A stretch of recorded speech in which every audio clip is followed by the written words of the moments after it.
በህይወታችሁ ውስጥ ሙሉ በሙሉ አምናችሁት የልባችሁን ምስጢር አካፍላችሁት ግን በመጨረሻ የጠበቃችሁትን ያህል ታማኝ ሆኖ ባታገኙት ምን ይሰማችኋል? ብዙ ጊዜ በሰዎች ያለንን እምነት የምንጥለው ያለምንም ቅድመ ሁኔታ ላይ ነው።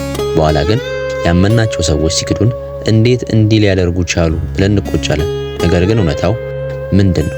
አንድ ሰው ለኛ ታማኝ አለመሆኑና በፍጹም ልናምነው እንደማይገባ የሚያሳዩ ቀድሞውን የሚታዩ ግልጽ የባህሪያት ምልክቶች አሉ።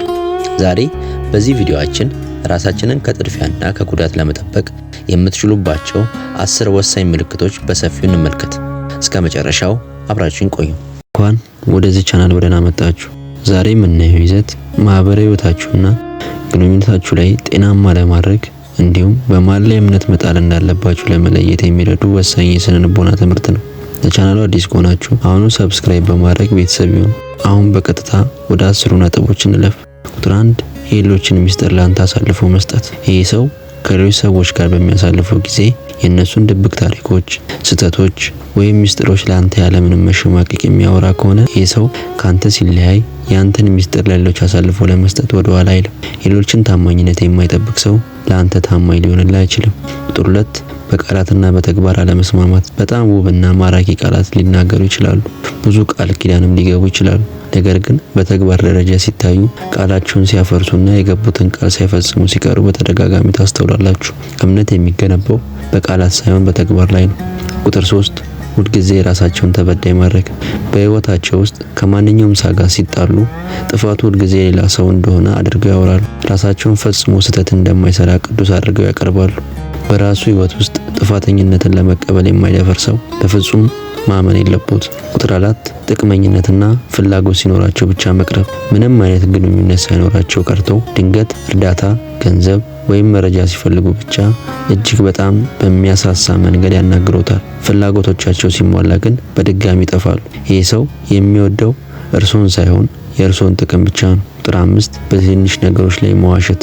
በትንንሽና ምንም በማይረቡ ነገሮች ላይ እንኳን ዋሽተው ሲገኙ ወይም ታሪኮቻቸው ሲቀያየሩ ታስተውላላችሁ። በትንሽ ነገር ላይ መዋሸት የሚቀለው ሰው ትልቅና ወሳኝ በሆነ ጉዳይ ላይ የእርሶን ለመዋሸት አንዳችም ነገር አይከብደው። ቁጥር 6 ስኬታችሁን በአዎንታዊ ጎን አለመቀበል። እርሶ መልካም ዜና ሲያበስሩ ወይም ስኬታማ ሲሆኑ ከልባቸው ደስተኛ ይሆኑ። ይልቁንም እንኳን ደስ አለ ግን እያሉ ስኬታቸውን ዝቅ አድርገው የሚያደርግ ወይም በፈገግታ የታጀበ የሚተች አስተያየት ይሰጣሉ።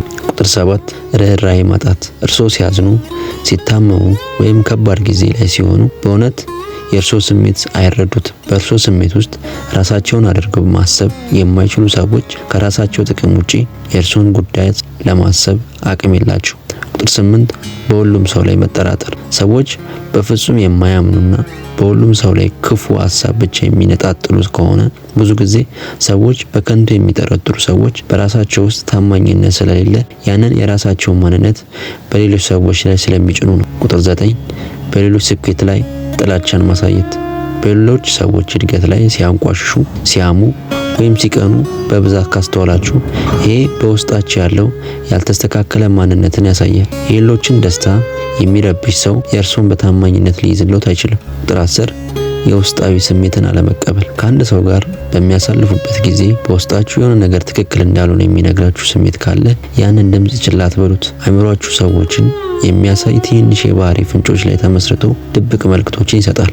እምነት በህይወታችሁ ውስጥ ትልቅና ውድ ሀብት ነው። ይህን ሀብታችሁን ለማይገባና ታማኝነት ለሌለው ሰው መስጠት ራስን ለትልቅ ስብራት ማዘጋጀት። ሰዎች ቀድሞውን መገምገምና መጠንቀቅ ብልህነት ነው። የዛሬው ቪዲዮ ይህን ይመስል ነበር። ከነዚህ 10 ምልክቶች ውስጥ በአሁን ሰዓት በዙሪያችሁ ባሉ ሰዎች ላይ ያስተዋላችሁት አለ? ሀሳባችሁን ኮሜንት ላይ አጋሩ።